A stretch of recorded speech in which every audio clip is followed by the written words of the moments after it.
बलजिंदर कौर जी। हम्म। राधे राधे महाराज जी, आपके चरणों में कोटि कोटि प्रणाम। महाराज जी, हम अमेरिका से हैं और बहुत सालों से श्री जी की सेवा कर रहे हैं। बस जानना चाहते हैं कि हमें कैसे पता चलता है कि वे हमसे खुश हैं और हमारी सेवा स्वीकार कर रहे हैं। अब ये दूसरा कैसे बताएगा? ये तो आपका हृदय बताएगा। गिरधर कितना प्यार करते, मीरा जी कहती जाने मोरी छाती। वाणी से हम कैसे, मीरा जी कहते वाणी नहीं जानती। प्रभु कैसे सुंदर हैं, बोले नेत्रों ने देखा, उनके वचन नहीं है कि वो बता सके। और वाणी जो बोल रहे उसने देखा नहीं, तो कैसे बात तो अधूरी हो गई ना। तो जो भगवदानंद है कि श्री जी हमसे प्रसन्न है कि नहीं प्रसन्न है, ये तो हृदय जानता है। दूसरा कोई कैसे प्रमाणित कर सकता है? मोरे हृदय हरस अति होई, मिली है राम सगुन शुभ होई। मेरे हृदय में ऐसा लग रहा है मुझे प्रियाजू मिलेंगे। अब प्रभु मिलेंगे मुझे। अगर मिलना न होता तो संत समागम, नाम जप, साधु सेवा, ये सब कैसे? अब मुझे लग रहा है प्रभु मिले, ये अपने हृदय में आने लगता है। अपना हृदय साक्षी होता है, इसमें दूसरे की ही कोई प्रमाण की जरूरत नहीं होती। ये तो मनम प्रमाण, मनम आपका मन बता देगा आपसे प्रिया जो प्रसन्न है कि एक एक कदम आप अनुभव करोगे कि आपको प्रभु कितना प्यार करते। अपने लोगों का जीवन उन्हीं के दुलार और प्यार का ही तो अनुभव, नहीं तो और क्या है? एक एक मतलब आप जैसे वर्तमान में आप हमें प्यार करें तो हमें दिखाई देगा ना, इससे अनंत गुना अधिक अनुभव होता है प्रभु के प्यार का, अनंत गुना अधिक। तो आपको लगेगा कि प्रगट में अगर प्यार करें तो समझ में तो आएगा ना कि प्यार कर रहे हैं। अव्यक्त है कैसे समझ? नहीं, चूंकि आप दूर हो तो आपका हम प्यार देख रहे हैं। वो यहीं बैठे हुए इतना प्यार करते हैं। जब आप आगे बढ़ोगे तो ये शरीर बहुत दूरी है, ये शरीर हमसे बहुत दूर है, वो हमारे बहुत बहुत नजदीक, इतना नजदीक है कि हम ये भी नहीं कह सकते कि हम और वे। अगर उपासक होगा तो हमारी बात समझेगा। वो इतने नजदीक है कि ये भी नहीं कह सकते कि हम और ये, नहीं कह सकते। ब्रह्म नहीं, माया नहीं, नहीं जीव नहीं काल, अपली उत्सु दिला रहे, एक रहे हो। तो बाहरी कुछ लक्षण ऐसे, हमारा मन विकारों से हटने लगे, सबसे हमें स्वाभाविक प्रीति ऐसी होने लगे, मेरे भगवान आए इस रूप में। किसी की निंदा करना सुनना अच्छा ना लगने लगे। कोई भी सुख स्वाद जो सबको आकर्षित किए फीका लगने लगे। एक भरोसा जागृत हो जाए, निर्भयता आने लगे, निश्चिंतता आने लगे, निशोक आने लगे, एक मस्ती छाने लगे। जान जाओ प्रभु पधारने वाले हैं हृदय में, शरणागति पुष्ट हो रहे हैं। ये लक्षण स्वाभाविक आने लगते हैं। पर ये सब बाहरी बात है। प्रधान बात तो प्रेमी की बात प्रेमी हृदय ही जानता है। अंतरदाव लगी रहे धुआं न प्रगटे कोय, कह जाने दिल आपनो या जासिर बीती होए। दूसरा इसका प्रमाण नहीं दे सकता है। वो तो प्रिया जो आपसे कितना प्यार करती है वो आप खुद अपने हृदय में देखिए जी, कोशिश करते हैं लेकिन गुलाब जामुन तो मीठा ही लगता है, फीका नहीं लगता। जी। लेकिन अगर उसे प्रभु का वो पवा करके और प्रभु का प्रसाद मान के स्वाद लिया जाए तो, समझ रहे ना? मैं गुलाब जामुन पा रहा हूं बहुत मीठा है, ये बांधेगा। और मेरे प्रभु ने गुलाब जामुन पाया, प्रसाद कितना मीठा है प्रभु ने पाया, आह कितना आनंद। ये मुक्त प्रदान और वो बंधन प्रदान। अब क्या परेशानी? शरीर खूब रगड़ रगड़ के नहा धो रहे हैं, मैं सुंदर गोरा ऐसा ऐसा, ये बंधन कारक। और ये प्रभु का सेवा पात्र है। इससे हम ठाकुर सेवा करते हैं, इससे हम देश सेवा करते हैं, समाज सेवा करते हैं। ये स्वस्थ रहे, पवित्र रहे, सुंदर रहे। अब क्या अंतर है? एक ममता और अज्ञान युक्त है और एक ज्ञान और समता, कोई फर्क मतलब बस समझ सुधरनी है, साधना समझ की है। बाहर ही वैराग्य बढ़ा, अंतर से राग रहित हुआ। अब यहां वैराग्य बढ़ा, बोले कपड़ा उतार के फेंक दिए, तो पहनोगे तो कपड़ा ही ला। अच्छा नहीं कोई कपड़ा पहने, दिगंबर हो गए तो कपड़ा ही तो है ना शरीर। वशांश जीर्णान यथा व्यय, भगवान गीता में कहते। शुद्ध वैराग्य का तात्पर्य अंदर की वृत्तियों से सांसारिक राग खत्म हो जाना। जब हम प्रसाद पाते हैं तो स्वाद बखान के पाते हैं। बहुत सुंदर, क्योंकि हमारी श्री जी ने पाया है, हमारे ठाकुर जी ने पाया, खत्म हो गया। प्रभु को अर्पित करके हर वस्तु जो धर्म युक्त है वो आपको परम पद की तरफ ले जाएगी, और उसे भोक्ता बन करके स्वीकार करना स्वयं, ये बांधने वाली बात बनती है। लेकिन महाराज जी, अभी ऐसा लगता है कि अभी अमेरिका फीकी लगती है, अभी मन करता है कि यहीं पे रहो, वहां पे वापस न जाना पड़े। हाँ, ऐसा इसलिए लगता है कि यहाँ भागवतिक सब परमाणु अधिक भगवान का धाम है, भगवत प्रेमी महात्मा जो है, यहाँ की महिमा कैसे कोई पूरी कर सकता है। तो अब भक्त हृदय है तो मन तो ललचाएगा ही कि काश हमें भी ऐसा सौभाग्य मिले कि श्री धाम वास करें, रोज सत्संग सुने, रोज ठाकुर जी के दर्शन करें, परिक्रमा करें, प्रभु के धाम में रहकर भजन करें। भक्त हृदय की तो मांग यही होगी। राकेश राघव जी यूएसए से। राधे राधे श्री हरिवंश। राधा वल्लभ श्री हरिवंश। गुरुदेव भगवान आपके चरणों में कोटि कोटि दंडवत प्रणाम। महाराज जी, मेरा प्रश्न यह है कि क्या भगवत प्राप्ति के बाद भी कोई जीव वापस जन्म मरण के चक्कर में लौट सकता है? यदि हाँ, तो वो जीव इस संसार में है, उन्हें कभी भी भगवत प्राप्ति नहीं हुई? भगवत प्राप्त महापुरुष भगवान की आज्ञा से जगत मंगल के लिए आते हैं, कर्म बंधन युक्त होकर के नहीं। जैसे आचार्य कोटि के जो महापुरुष है ना, भगवत प्राप्त ही होते हैं, वो कोई साधक नहीं होते, वो जगत मंगल के लिए आते हैं। जैसे जेलर भी तो जेल में है और अधिकारी भी जेल में जाते हैं, तो अधिकारी जेल में गए इसका मतलब कैदी थोड़ी है, समझ रहे ना। वो तो वहां देख करके कैदियों की क्या व्यवस्था की जाती है, क्या निरीक्षण। तो हम सब संसार के कैदी हैं, काम क्रोध लोभ मोह मद मत्सर, इनसे हम बहुत बाधित है। तो जीवन मुक्त महापुरुष भगवान और उनमें कोई अंतर नहीं होता, ब्रह्मविद ब्रह्म ही भवति। अब वो अवतरित होते हैं जगत मंगल के लिए। बहुत से ऐसे महापुरुष हुए, लाखों लाखों करोड़ करोड़ जीवों को, पापात्माओं को महात्मा बना दिया, भगवत प्राप्ति करा दी। तो उनका आना बंधन युक्त नहीं होता। जैसे अपने लोग कर्म बंधन से आए, वो कर्म बंधन युक्त नहीं होते, वो तो जीवन मुक्त महापुरुष होते हैं। हाँ, जो कर्म बंधन से युक्त आया और सत्संग और भजन प्रभाव से जीवन मुक्त हो गया, अब तरंग समा गई समुद्र में, अस्तित्व ही नहीं रह गया। तो अब वहां जन्म मरण का कोई बात ही नहीं है। भगवान और भगवान के भक्त भगवत समान होते हैं। भगवान अपने जगत मंगल के लिए अवतार जैसे लेते हैं, ऐसे उनके भक्त अवतरित होते हैं। बड़े बड़े आचार्य जितने हुए, वल्लभाचार्य जी, निम्बार्काचार्य जी, महाप्रभु चैतन्य देव जी, हरिवंश महाप्रभु स्वामी हरिदास जी, ये सब भगवान ही तो हैं, भगवान के साक्षात स्वरूप हैं।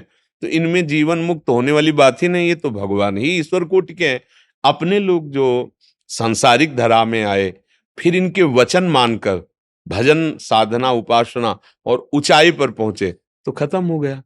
नदियां पार हो गए, अब नाव की जरूरत नहीं है और कोई भय भी नहीं रहा। तो भय समुद्र पार होने के लिए सारे सिद्धांत है।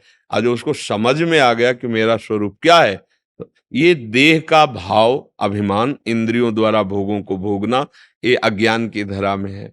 जिस समय विशुद्ध ज्ञान हो, अब उसका कोई बंधन नहीं, अब वो जन्म मरण के चक्र से मुक्त हो जाता है। समझ रहे ना जी। अच्छा, इसका प्रमाण दूसरे को नहीं दिया जा सकता, क्योंकि अनुभोगम में भजे जय संता, ये अनुभूति का विषय, इसका प्रमाण थोड़ी दिया जा सकता। हाँ, कुछ बाह्य लक्षण ऐसे हैं जिनसे जाना जा सकता है कि क्या स्थिति है, वो भी वो जनाना चाहे तो नहीं। बाह्य लक्षणों को बदल सकते हैं, वो अपने को छुपा सकते हैं। वो कई ऐसे महापुरुषों के चरित्रों में जैसे बाह्य लक्षण है, मान रहित, मोह रहित, किसी भी प्रकार के किसी भी विषय के संयोग में आने पर विषय भोगने की इच्छा ना होना, नाना प्रकार की विपत्ति, नाना प्रकार की सुख संपत्ति, दोनों में विचलित ना होना। कभी महलों में है तो कभी फुटपाथ में, लेकिन कोई फर्क नहीं, एक समान। एक पूजा कर रहा है, गाली दे रहा है, एक समान। ऐसी भगवत प्राप्त महात्मा की स्थिति हो जाती है। शत्रु मित्र समझानी, मान मान अपमान सम, दुख सुख लाभ नहान, एक अद्भुत आनंदमयी स्थिति। समझ रहे हैं आप? खूब नाम जप करो, धीरे धीरे बुद्धि पवित्र होगी, तब आपको समझ में आने लगेगा जी। कर्नल राकेश कुमार वर्मा जी। राधा वल्लभ श्री हरिवंश। महाराज जी आपके चरणों में कोटि कोटि नमन। गुरुजी, राधा रानी एवं आपकी कृपा से आपके बताए मार्ग पर विवेक, दृढ़ निष्ठा और संकल्प से शास्त्र संबद्ध चलने का प्रयास कर रहा हूँ। नाम जप और ध्यान भी चल रहा है। गुरुजी, मन में एक प्रश्न है। जब शरीर छोड़ने पर प्राणी अपने कर्मों के अनुसार या तो वो मोक्ष प्राप्त करता है, या स्वर्ग जाता है, या नरक जाता है, या पुनः मनुष्य योनि में जन्म लेता है, तो ये पितृ कौन है? जैसे देवलोक में ये है, ये देवलोक के अंतर्गत आता है, जो पितृलोक है। जैसे भारत है, दिल्ली, बंबई, अलग अलग प्रांत है ना, ऐसे स्वर्ग लोक है, उसमें अलग है, गंधर्व लोक, पितृलोक, ऐसे अलग अलग लोकों का है। तो पितृलोक देव कोटि के जैसे होते हैं। वो अच्छे सुकृत किए, मुक्त नहीं हुए, वो वहां विराजमान है। अब उनके जब सुकृत खत्म हो जाएंगे, तब फिर कर्मानुसार जन्म होगा। ऐसा थोड़ी कि वो स्थायी विराजमान है। जैसे देवता है, तो जो एक है सृष्टि के समय प्रकट हुए थे, और एक है जो मनुष्य शरीर से पुण्य करके देवलोक जाते हैं। तो उनके जब पुण्य छीन होंगे तो फिर यहाँ आएंगे। पुण्य छीणे मृत्यु लोके विसंति। ऐसे ही पितृ हैं, जो स्थायी पितृ हैं वो अलग है। जैसे अग्नि देवता है, अब ये कोई तपस्या या पुण्य से थोड़ी, ये तो अग्नि अवतरित ही हुए हैं जगत सृष्टि के विधान में। पवन देवता है, ये अवतरित हुए हैं। अब ये थोड़ी कि इनके पुण्य क्षीण होंगे तो मृत्यु लोक में जन्म लेंगे, ऐसा नहीं।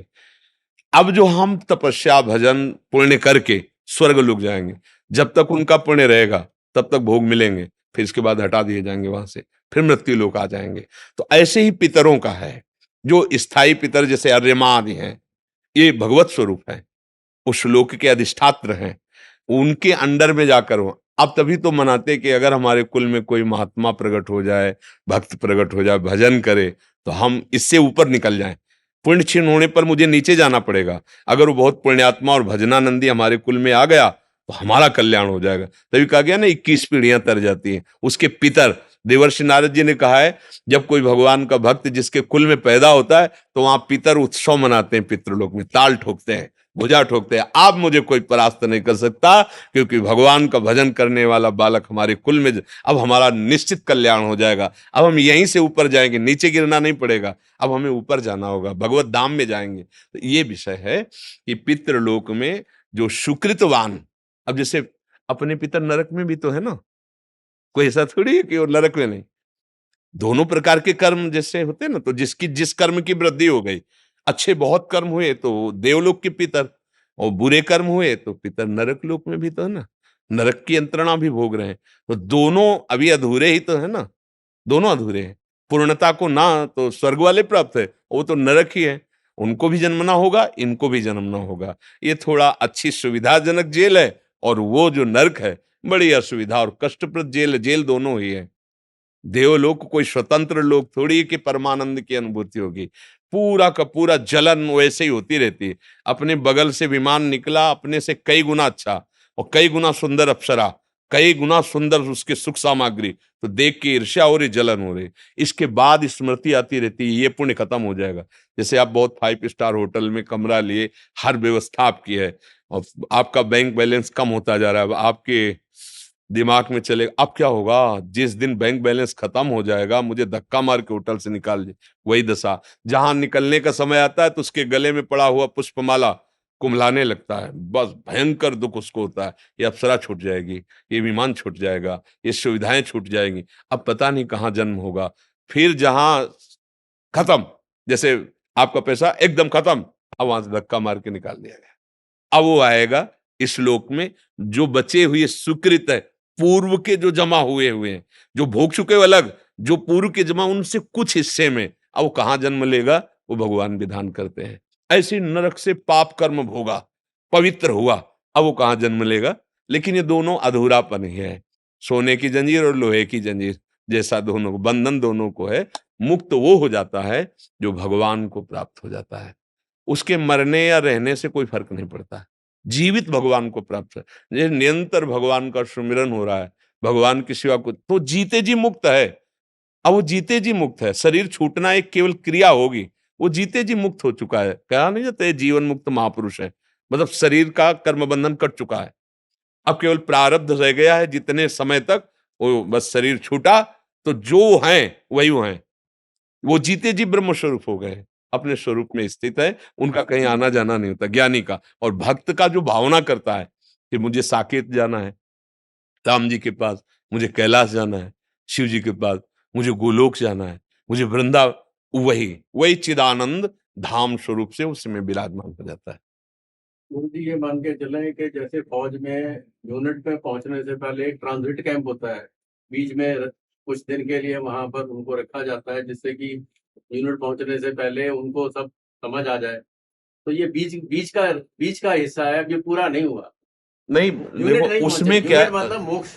देखो उसमें क्या है कि उसको तो लक्ष्य तक पहुंचाना है, पर ये लोग लक्ष्य से रहित है, इनको लक्ष्य का ही पता नहीं है ना, इसीलिए तो भटकाव होता है।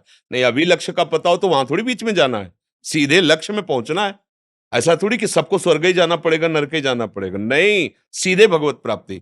ये मनुष्य जन्म में यदि हम सुलझ जाएं, सही से भजन करें, तो हमारे शुभ अशुभ दोनों भस्म हो जाएंगे। शरण निरापक पद रमित, सकल अशुभ शुभ नंस, सकल अशुभ शुभ नंस, देत सहज निश्चल भगत, तो जय जय श्री हरिवंश। दोनों खत्म हो गए, शुभ तो स्वर्ग का काम खत्म, अशुभ तो नरक का काम खत्म, और भजन किया प्रभु का तो सीधे लक्ष्य की प्राप्ति। ये विश्राम स्थल नहीं जाने पड़ेंगे, समझ पा रहे हैं आप? अगर आप विश्राम स्थलों में गए तो लक्ष्य है ही नहीं आपका, तो लक्ष्य को जानते ही नहीं, फिर यही जन्म हो।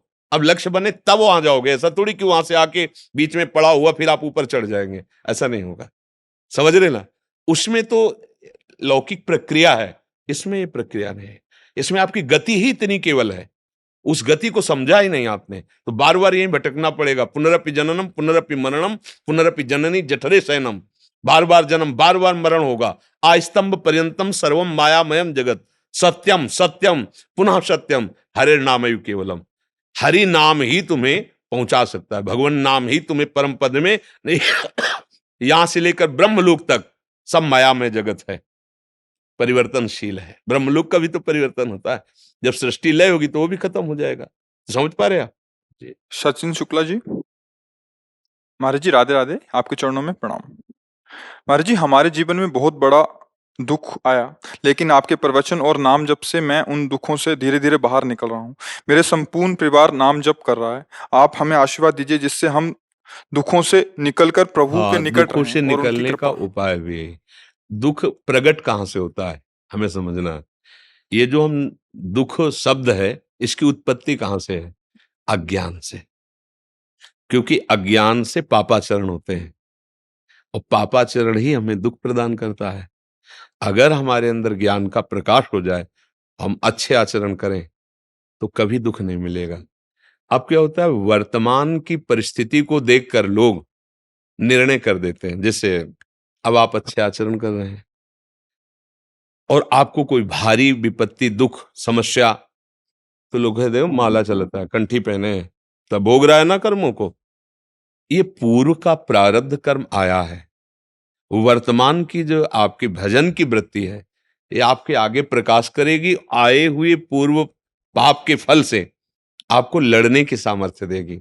अज्ञानी जन निरुत्साहित कर देते हैं कि क्या हुआ, गए थे वृंदावन, बहुत गंगा नहाए, बहुत नाम जप किए, देखा ऐसा हो गया, ऐसा।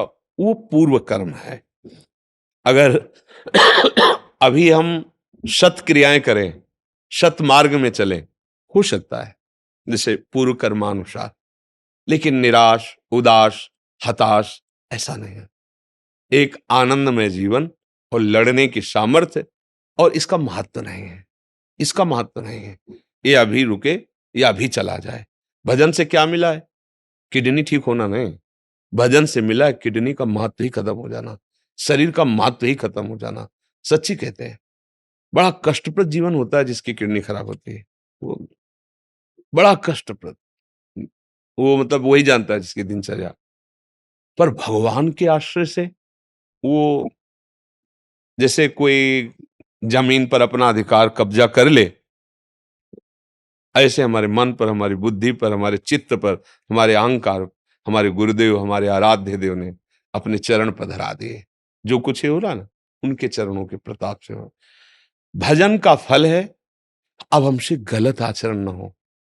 पूर्व में जो गलत आचरण हुए, उनका प्रभाव हमें परास्त न आएंगे तो, क्योंकि हमने कमाई की है ना, तो आएंगे, पर वो हमें परास्त न कर पाए। किसी और की बात नहीं सुननी। नहीं, लोग निरुत्साहित कर देते हैं, आप दान पुण्य ये सब कर रहे हैं, आपके हाथ क्या लगा?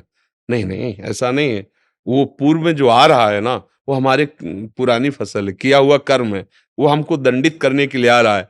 हम सर झुकाकर स्वीकार करते हैं। उत्तम आदमी वही है जो अपनी गलती को स्वीकार कर ले, क्योंकि निर्णायक सर्वज्ञ है भाई। यहाँ का निर्णायक प्रमाणों से निर्णय देता है, नहीं, वकील के प्रमाण, साक्ष्य आदि, तो उससे फिर वो दंड देता है।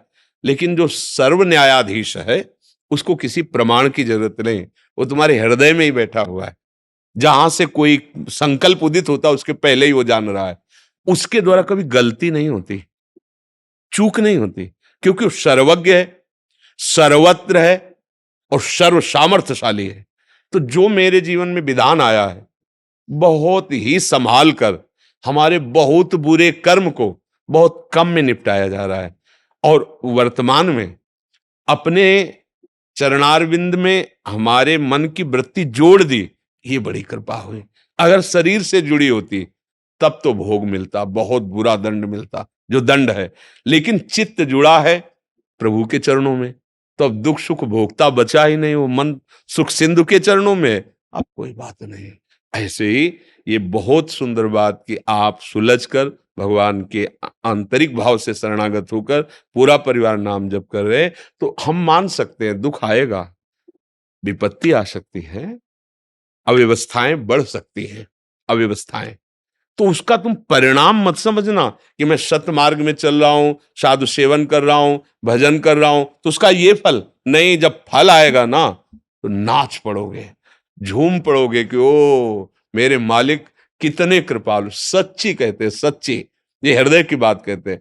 देखो, किसान भी जब एक फसल पैदा करता है, तो 5-6 महीने लगते हैं खेती बनाना, बोना, धीरे धीरे उसको फिर विपरीत जो अंकुरण होते हैं, घास आदि, उनको हटाना, सींचना, उर्वरक डालना, उनकी रक्षा करना, खेती परिपक्व हो जाना, फिर डाला था 40 किलो, वो आया 60 मन। लेकिन अगर बीच में सोचो तो केवल घास घास जैसा दिखाई देगा गेहूं, कुछ नहीं है। समझ रहे हैं? बीच में मत देखो, परिणाम में देखो। तो अभी जो साधन कर रहे हैं, भजन कर, हमको उबना नहीं, और ऐसे लोगों से नहीं मिलना जो निरुत्साहित करते हैं। बहुत लोग ऐसे मिलेंगे, ऐसे लोगों की बातें मत। ये सत्य मार्ग है, परमानंद प्रदान करता है, बिल्कुल। हाँ, सत्य को समझना थोड़ा कठिन हो, अगर समझ गए तो यही है। एक किसी ने तर्क किया, हम प्रायः कहते भगवान के भजन करने वाले का कोई बाल बांका भी नहीं कर सकता। तो किसी ने तर्क किया, होते हैं ना मानसिकता के, कि पूज्य श्री राष्ट्रपिता महात्मा गांधी, रघुपति राघव राजा राम, पतित पावन सीताराम जपते रहते थे और उनको गोली मारी गई। आप कहते हो बाल बांका नहीं होगा? ये देखो, अंतिम शरीर की प्रक्रिया, द्वारिकाधीश भगवान जा रहे और एक व्याध बाण उनके चरण, अंतिम लीला। लेकिन आज भी अगर तुम जानते हो कि वो नाम जप कर रहे, तो कोई भी हो, सबकी पास महात्मा गांधी है, सबको रखना पड़ेगा महात्मा गांधी का। किसी भी धर्म के हो, किसी भी, अपनी पर्स में संभाल के रखना पड़ेगा, है नहीं?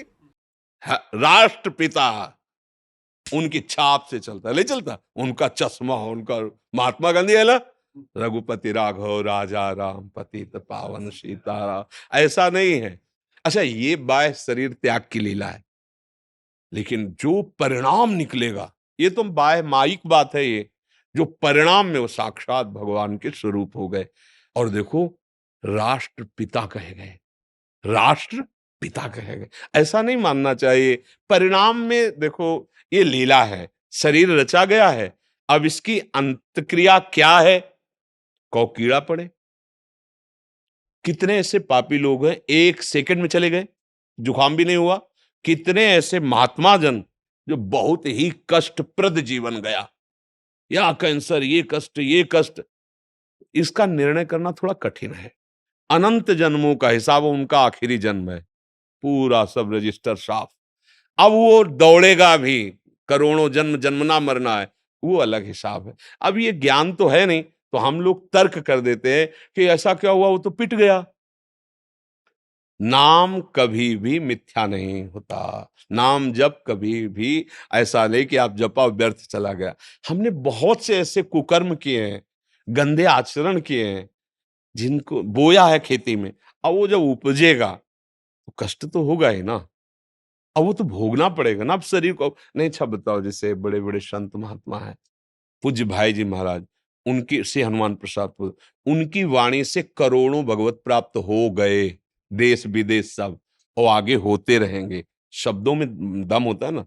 लेकिन कैंसर था, उदर में कैंसर, मतलब जवान में पानी रखने की भी सामर्थ्य है। ऐसी अंतिम जो लीला थी, अब आप क्या कहेंगे। और भाव देश में महापुरुषों ने देखा कि श्री जी की सखियां आई पालकी में बैठाल करके। श्री जी, ये थोड़ी संसारी चश्मे से देख सकते हो तुम।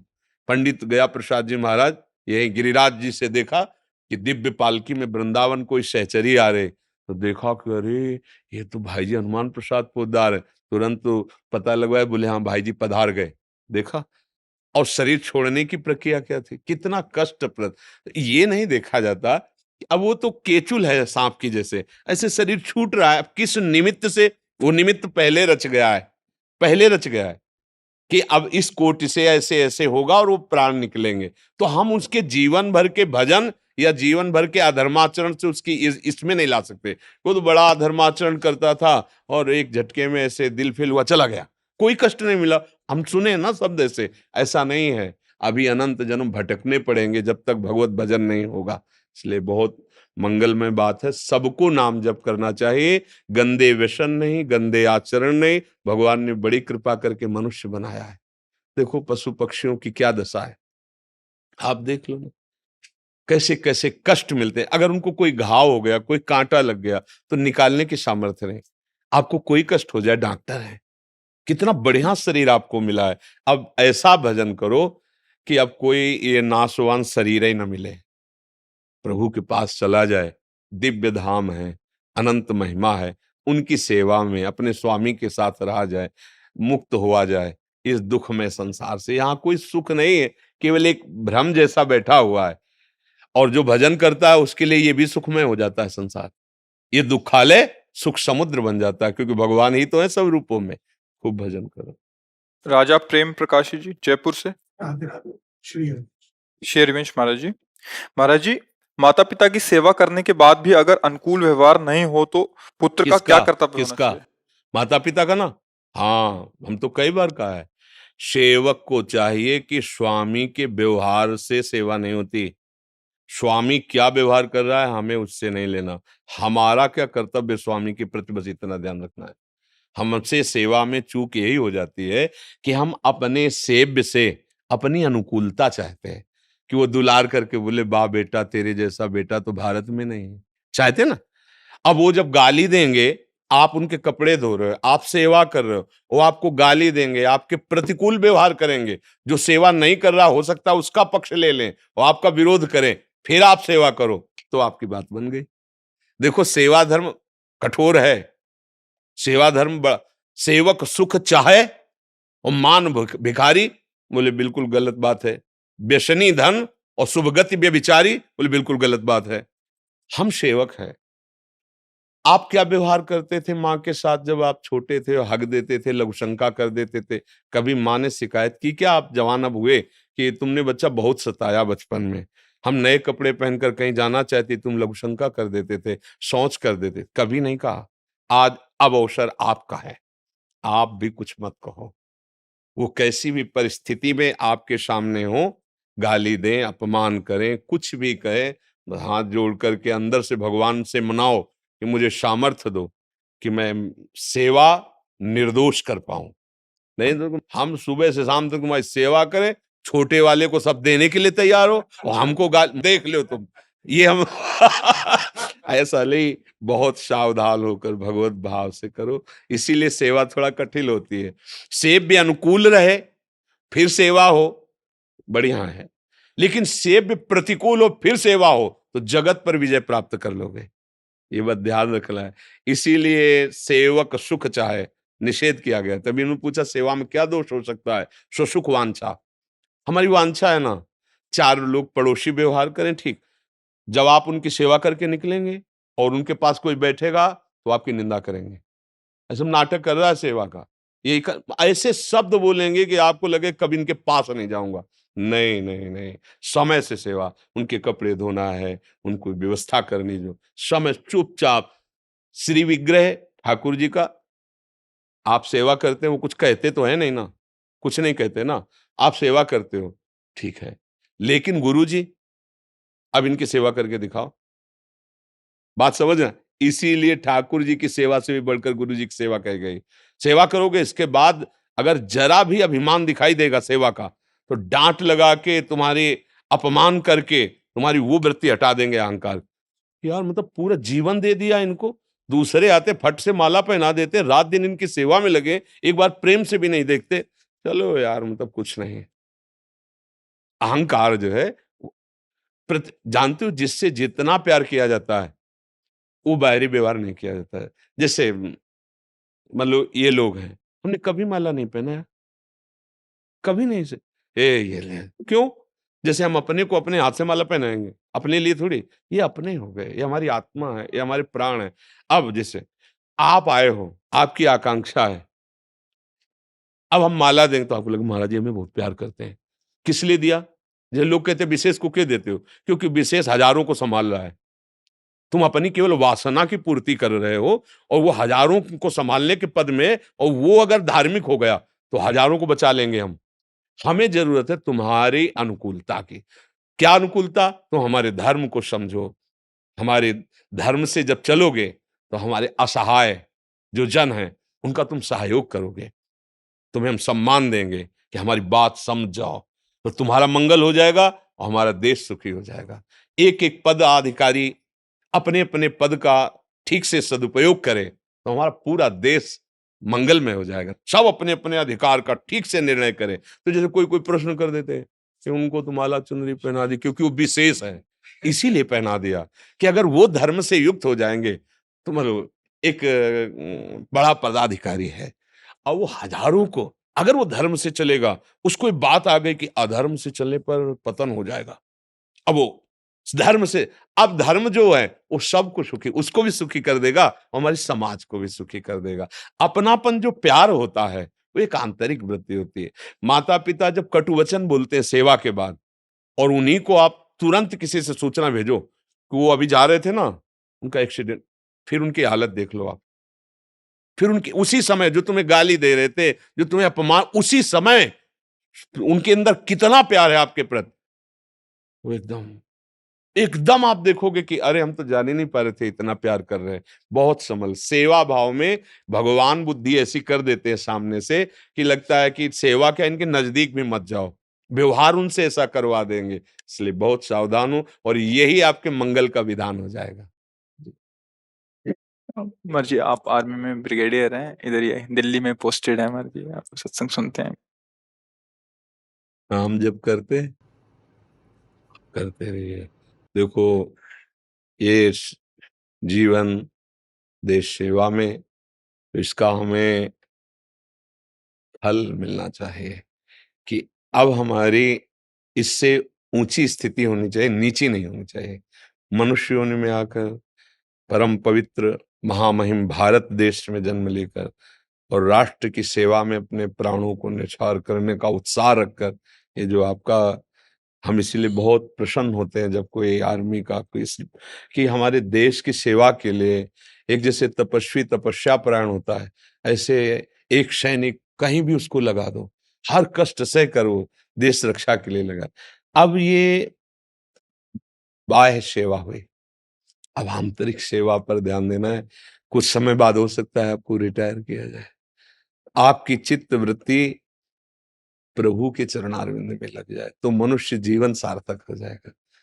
तो कुछ समय तो ऐसा निकाला जा सकता है जिसमें एकांत में बैठकर शास्त्र स्वाध्याय, नाम जप आदि, ऐसी कुछ दिनचर्या है आपकी? है? हाँ, जरूर करते रहिएगा, क्योंकि ये शरीर और संसार एक दिन छूटेगा। नहीं छूटेगा?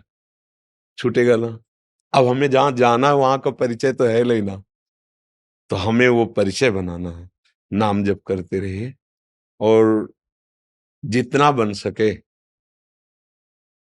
जो आपके सानिध्य में है उनको भी सतमार्ग की तरफ, सतमार्ग का मतलब कोई वेश या कोई बाहरी परिवर्तन से नहीं होता, आंतरिक परिवर्तन से।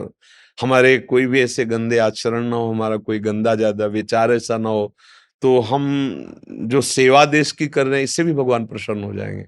साथ में नाम जप करते रहे और देश सेवा का जो भाव, और साथ में जो हमारे, जैसे आप एक विशेष पद पे हैं तो आपके अधिकार में बहुत से हैं, आपकी वाणी से उनका देश सेवा का उत्साहवर्धन होता है, आपकी वाणी से उनके आचरणों में पवित्रता आ सकती है। ऐसा प्रयास करते रहिए और जब रिटायर भी हो जाइए तो नौजवानों को प्रेरित कीजिए देश सेवा के लिए।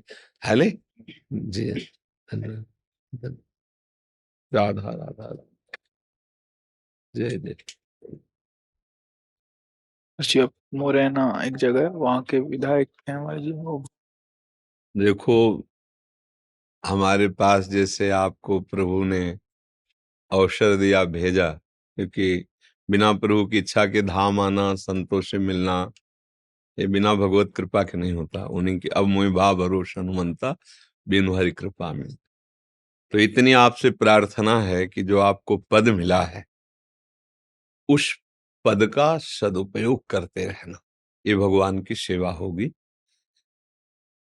किसी भी असहाय असमर्थ को सहयोग देना, भगवान का स्मरण करते हुए अपनी समाज को सुव्यवस्थित रखना, इन पदों का जो सेवा भाव है ना, जैसे आप कोई विधायक है, कोई सांसद है, कोई मंत्री है, कोई मुख्यमंत्री, ये समाज से अगर ये सेवाएं ना हो तो बड़ी समाज में अव्यवस्था फैल जाए।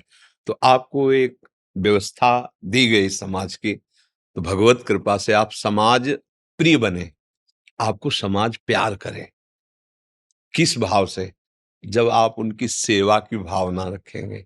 किसी को भी कोई भी समस्या है जो आपके पद के अंतर्गत है, आप उससे मिलिए, आप प्यार से व्यवहार, पहला तो सहयोग वाणी का ही होता है, प्यार से उसे ढांढस बंधाइए और जितनी आप में सामर्थ्य शक्ति दी है हमारी भारत सरकार ने, उसके अनुसार उसका हित कीजिए, उसका मंगल कीजिए। कोई भी अधर्माचरण करके किसी को सता रहा है, उसको शासन में लीजिए। जैसे कोई लोग, कुछ लोग कहते हैं कि अधर्म करने वालों को क्षमा कर देना चाहिए एक बार। अगर अधर्म करने वालों को बार बार क्षमा किया जाएगा तो उसकी अधर्म प्रवृत्ति बढ़ जाएगी और हजारों को दुख पहुंचाएगा। तो अगर एक अधर्मी को दंड दिया जाए तो हजारों ठीक हो सकते हैं। और अधर्म का तात्पर्य होता है जो अपने सुख के लिए दूसरे के साथ धर्म विरुद्ध आचरण करे, अपने बल का दुरुपयोग करे, तो वही अधर्माचरण होता है। तो आप नाम जप कीजिएगा और हमारे भारत सरकार की सेवा में अपने जीवन को समर्पित रखिए और जनप्रिय बनिए। समाज आपको देख करके प्यार की दृष्टि और आदर की दृष्टि दे कि ये हमारे नेता हैं, ये हमारे हैं। ऐसा व्यवहार आपका होना चाहिए। केवल चरणों का ये आशीर्वाद बना रहे कि हम इसी तरह आपके चरणों में आते रहें, बस यही आशीर्वाद चाहिए, आते रहे, इससे हाँ जी।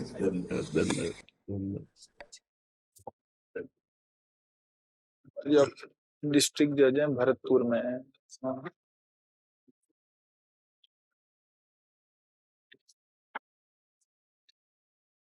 हमसे तो जो मिलता है, हम तो जैसे सूझ जुआरी आपन दाऊं, जुआरी को अपना ही दांव सूझता है, ऐसे ही हमारे पास जो सामने आता है, मुझे यही लगता है कि अपने अधिकारानुसार पद का सदुपयोग करते हुए, भगवान की सेवा भावना हृदय में रखते हुए, नाम जप करते हुए यदि जीवन व्यतीत किया जाए तो जो एक महात्मा की सदगति होती है वही एक गृहस्थ की सदगति।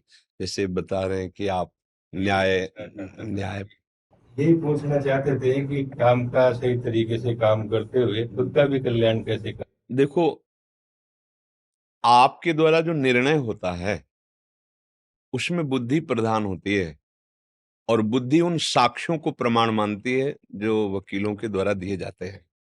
अब वो साक्ष्य देने वाला, आपको उससे तात्पर्य नहीं, साक्ष्य जो दिए गए आप उन्हीं के आधार पर निर्णय करते हैं। पर हमारी बुद्धि जो ठीक निर्णय करे उसके लिए उसको साक्षी चाहिए, वो है श्री भगवान। जब हम नाम जप करेंगे और प्रभु के आश्रित रहेंगे तो आपकी बुद्धि में वो जब साक्षी रूप से बैठेंगे तो वो सर्वज्ञ हैं। वैसे हमारी बुद्धि एक सीमा में है, लेकिन सर्वज्ञ भगवान से जुड़ने के बाद वो असीम हो जाती है। आपकी दृष्टि पड़ते ही सामने वाले में क्या कपट किया जा रहा है, क्या छल किया जा रहा है, ये पकड़ लेगा। आपकी बुद्धि में जब भगवान का संयोग रहेगा तो सर्वत्र विराजमान, सर्वशक्तिमान, सर्वज्ञ है, तो आपकी बुद्धि में इतना पावर होगा कि ऐसे देख, वो आपको प्रमाण दे रहा है पर आपकी दृष्टि अगर वो ठीक नहीं है तो आपकी दृष्टि स्वीकार नहीं, इतना पर्याप्त नहीं है। तो मुझे लगता है कि हम सबके जो साक्षी हैं वो श्री भगवान, और यदि उनको सामने रखकर उनका स्मरण करते हुए तो ये जीवन मंगलमय हो जाएगा। नहीं, कभी कभी चूक हो जाती है।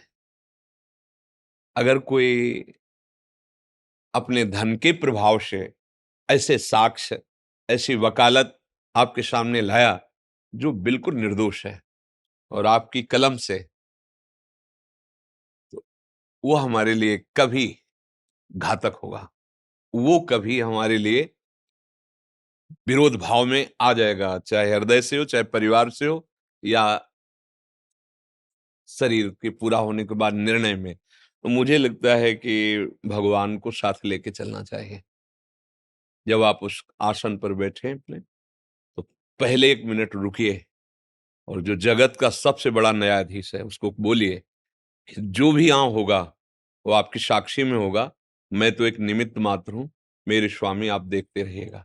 और उनका स्मरण कर, अब क्या है कि आपने उनको किया ना, अब जो होगा इसके बाद जब उठिए तो हे स्वामी जो आपने करवाया है वो आपके चरणों में समर्पित, आप बिल्कुल बिल्कुल, हाँ, एकदम उस कर्म से रहित होकर वो कर्म समर्पण हो गया, वो भगवत प्राप्ति का हेतु हो जाएगा नाम जप करते हुए। और आप सहृदय, अधर्मी को दंड देना भी सहृदय है क्योंकि उससे वो पवित्र होता है, और धर्मात्मा की रक्षा करना तो सहृदय है ही, लेकिन जो अधर्म से युक्त है, किसी भी तरह के प्रलोभन में आकर के अधर्मी को मुक्त करना, ये भी एक बहुत बड़ा आंतरिक अपराध है। और किसी भी प्रलोभन में आकर के धर्म निर्दोष को दंड देना, ये भी अपराध के अंतर्गत आ जाएगा। तो इसका ठीक निर्णय भगवान जानते हैं।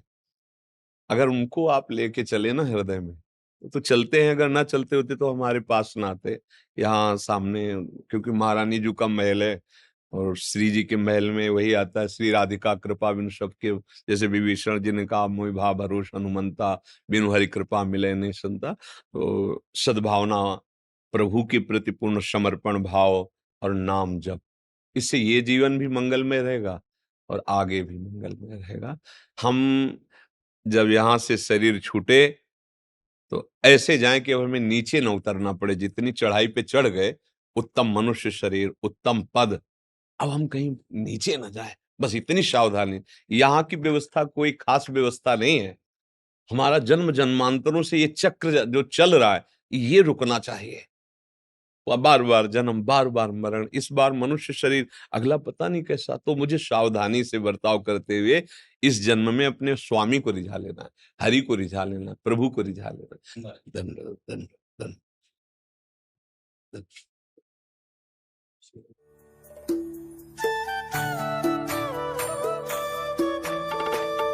सत्संग सुना आपका, बहुत अच्छा लगा।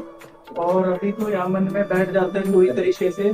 कोशिश करेंगे कि जाने के 2-3 दिन बाद वापस वैसा ही हो जाता है मन में, इसको बस आप, क्योंकि नाम जब नहीं चलता तो माया फिर गंदा कर देती। जैसे हम पोछा लगा दें और सब खिड़कियां खुली रख दें और धूल भरी आंधी चले तो गंदा हो जाएगा ना, ऐसे ही जब हम बाहर निकलते हैं तो हमारी ये सब इंद्रियां खिड़की हैं, इनके द्वारा गंदगी फिर जाती है और जो हम सुना वो भूल जाते हैं। बार बार सुनिए और खिड़की बंद रखिए।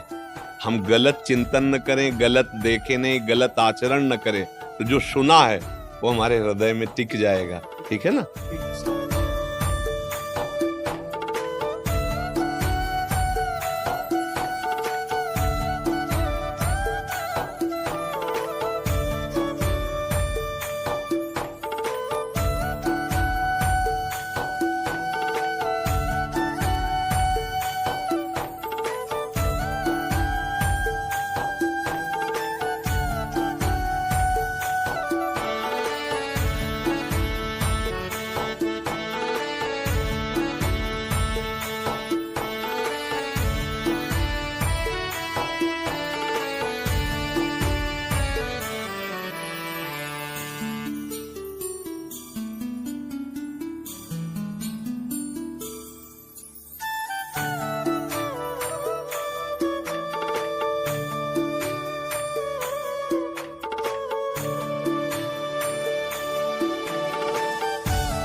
गुरु जब से लास्ट मिले आपसे शराब पीना छोड़ दिया और किसी पे गुस्सा ना करने की कोशिश करें, अभी तक गुस्सा नहीं किया। बहुत सुंदर है। संघ का ये रंग चढ़ना चाहिए। हम ये नहीं सबसे कहते कि सब इस कोटि के महात्मा बन जाए, पर मनुष्यता तो आ ही जानी चाहिए। आप मदिरा छोड़ रहे हैं, जैसे आप गंदे आचरण छोड़ रहे हैं तो आप ऊंचाई की तरफ चढ़ रहे हैं। आप गंदे आचरण कर रहे हैं तो आप अपने प्रियजनों को भी दुख देने लगेंगे। जैसे आप मदिरा पी रहे हैं, अब उसमें बुद्धि निर्णय ठीक नहीं कर पा रही, तो पूज्य जन, जो प्रियजन है, जो आपको प्यार करते हैं, जो आपके द्वारा पोषित हैं, आप उनका भी हृदय दुखा देंगे और आपका शरीर भी अस्वस्थ होगा और आपकी गति भी बाधित हो जाएगी। जो अभी 83,99,999 योनियों में हमें इतना सुंदर मानव देह मिला, और अगर चूक हो जाएगी तो छिन जाएगी। ये पोशाक है, ये आप नहीं है। सुअर, कुत्ता, गधा, जितनी ये सब पोशाकें हैं, हमारी जब आचरण वृत्ति गिर जाती तो हम ही को भेजा जाता है इन योनियों में।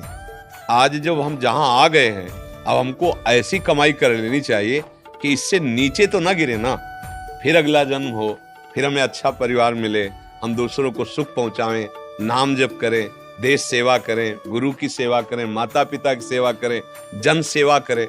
ऐसा भाव। अब शराब पियोगे, मांस खाओगे, गंदे आचरण करोगे, व्यभिचार करोगे, गिर जाओगे। तुम्हारी बुद्धि देश सेवा लायक या समाज सेवा लायक नहीं रहेगी। अब देखो, खुद देखो, शराब पीने के बाद मना स्थिति होती क्या है, खुद देखो ना। एक गंदे विचार, एक अहंकार, एक नाशवान वृत्ति। हमने तो देखा है, यहाँ एक परिक्रमा मार्ग में नाली थी ऐसे, तो वो पार कर रहे थे, ऐसा लग रहा था जैसे समुद्र पार करने के लिए कोई विचार करता है, ऐसे सोच, और फिर गिर गए उसी में, इतनी नाली में। अब बताओ क्या ये सुख है? ये सुख है कि तुमने ऐसा व्यसन किया, पैसा लगाया, स्वास्थ्य ठीक नहीं, नाली में गिर कर रहे हो, मतलब सब तरह से हानि है।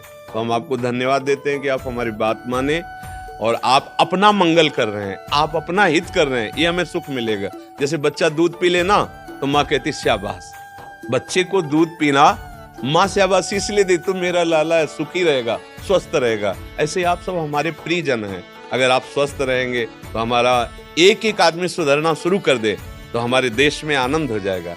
ये जो क्राइम बढ़ रहा है, गंदी बातें बढ़ रही हैं, इसका कारण हमारी बुद्धि का ठीक निर्णय न होना। अगर आप स्वस्थ रहेंगे, अच्छे विचार वाले रहेंगे, एक सुधरा ना 4 सुधरेंगे, और हम 4 सुधरेंगे ना तो 40 को सुधार देंगे। एक आदमी एक गांव में गंदा आचरण करने लगे और दुष्ट बन जाए तो पूरे गांव का मतलब दुखद भाव हो जाए। आपके रिश्ते नातेदार, आप मान लो कोई गलत कार्य करें तो पुलिस हर रिश्ते में जाएगी, उसके मामा कौन है, उसके जीजा कौन है, उनको भी गाली मिलेगी। आया है क्या वो? तो बताओ, हमारा आचरण पवित्र होना चाहिए। हम भारतवासी हैं, हमारे यहाँ चरित्र की पूजा होती है नहीं?